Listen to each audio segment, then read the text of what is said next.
নমস্কার, রাজকুঠির রান্নাঘরে সকলকে আবারও স্বাগত। আজ তোমাদের শেখাবো নিরামিষ ভেজ ডাল কি করে খুব সহজে ঘরোয়া উপকরণে সুস্বাদু করে বানানো যায়। তার জন্য প্রথমে মুগ ডাল নিতে হবে এবং কড়াই গরম করে তাতে সুন্দর করে ডালটিকে ভেজে নিতে হবে। ডাল ভাজার উপরে ডালের স্বাদ অনেকটা নির্ভর করে। তারপর ডালটা যখন ভাজা হয়ে যাবে, জল গরম করে ডালটা ভালো করে সিদ্ধ করে নিতে হবে তেজপাতা ও কাঁচা লঙ্কা দিয়ে।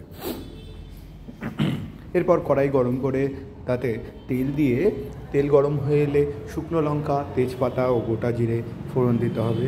তারপর যখন ফোড়ন দিয়ে সুন্দর একটি গন্ধ বেরিয়ে যাবে তখন তার মধ্যে দিতে হবে কিছু মশলা, যার মধ্যে রয়েছে আদা বাটা, জিরে বাটা, একটু লঙ্কার গুঁড়ো ও নুন হলুদ স্বাদ মতো। সেই সঙ্গে টেস্টি ব্যালেন্সে আনার জন্য দিতে হবে একটু চিনি। তারপরে নাড়তে হবে।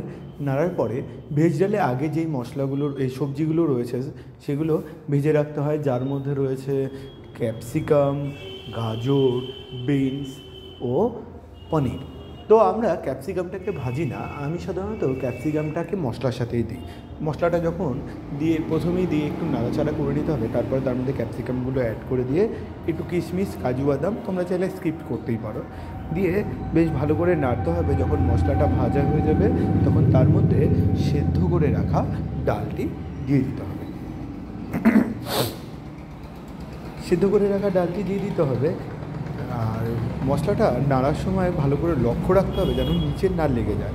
ভেজ ডাল যদি লেগে যায় তাহলে টেস্টটা এদিক ওদিক হয়ে যায়, তার জন্য খুব সাবধানে নাড়তে হবে।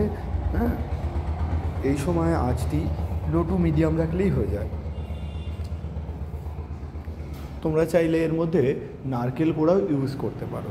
যেহেতু মুগ ডাল নারকেল দিলে একটা অ্যাসিডিটির ভয় থেকে যায়, তাই জন্য আমি নারকেলটাকে স্কিপ করে যাই। কেউ চাইলে ফুলকপিও দিতে পারো, আমি ঠিক ফুলকপিটা ভালো লাগে না আমার, ওই জন্য আমি দিই না। হ্যাঁ, এখন যদি তোমরা চাও দিতেই পারো, কোনো সেটা নিয়ে সমস্যা নেই। আমার মশলাগুলো প্রায় ভালো মতো ভাজা হয়ে গেছে। এখন এর মধ্যে দিয়ে দেবো একটু কিশমিশ দিয়ে এখন ভালো করে নেড়ে চেড়ে নেব। মশলা দিয়ে খুব সুন্দর একটা সেন্ট বেরিয়ে গেছে। এর থেকে বোঝা যাচ্ছে মশলার কালার দেখে যে আমার মশলাটি খুব সুন্দর করে কষানো হয়ে গেছে। এখন আরও একটু নেড়ে চেড়ে এর মধ্যে দিয়ে দেবো ডালটি। তোমরা দেখতে পাচ্ছ আমরা ক্যাপসিকামটা পরে দিয়েছি আমি, তার জন্য ক্যাপসিকামের যে একটা কাঁচা ফ্লেভার থাকে সেটা ডালের মধ্যে পুরোপুরিভাবে থেকে যাবে।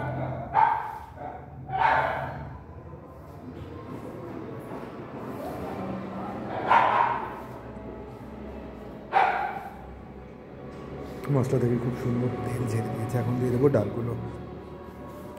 ডালটা দিয়ে দিলাম, দিয়ে একটু অপেক্ষা করতে হবে। ডালটা যখন ফুটে যাবে তখন তার মধ্যে ভেজে রাখা সবজিগুলো দিয়ে দিতে হবে। ডালটা ফুটে গেলে তার মধ্যে ভেজে রাখা সবজিগুলো দিয়ে গরম জলের মধ্যে একটু গরম মশলা গুলিয়ে নিয়ে দিয়ে দিতে হবে। এতে করে গরম মশলার দানা দানা ব্যাপারটা থাকবে না, ডালের সঙ্গে খুব ভালো করে গুলে যাবে। বাস, রেডি আমাদের নিরামিষ ভেজ ডাল। দেখেছ কি সহজ উপায়ে তৈরি হয়ে গেল ভেজ ডাল। এই ডালটির স্বাদ আরও বেড়ে যাবে যদি তোমরা একটু ভাজা জিরার গুঁড়ো দিতে পারো। আর সবশেষে নামিয়ে নিয়ে দিতে হবে একটু ঘি। বাস, রেডি আমাদের নিরামিষ ভেজ ডাল। টাটা, দেখা হচ্ছে নেক্সট ভিডিওতে।